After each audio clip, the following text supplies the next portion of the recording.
এই তো এখানে বীজ লাগানো শেষ। এখন দেখা যাক পানি আর সার দিতে দিতে কি হয়।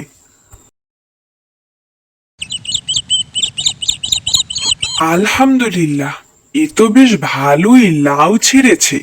এ তো আমরা খেয়েও বিক্রি করতে পারবো রে ইয়ামিন। এতে দিয়েই তো আমাদের সংসার চলে যাবে রে। দেখেছো বাবা, আমি বলেছিলাম না, নিশ্চয়ই আল্লাহ আমাদের সাথে আছেন। তুই ঠিক বলেছিস রে বাবা। এখন চল, কিছু লাউ আমরা হাটে গিয়ে বিক্রি করে বাজার সদাই করে আনি। আর একটি লাউ তোর মাকে দিয়ে বলি এটা রান্না করতে, আর জমিয়ে খাবো। এভাবে দিনে দিনে তাদের চাষে লাউ বেড়েই চলেছিল। এতে করে তাদের সংসার চলেও তারা দিব্যি কিছু টাকা সঞ্চয় করছিল।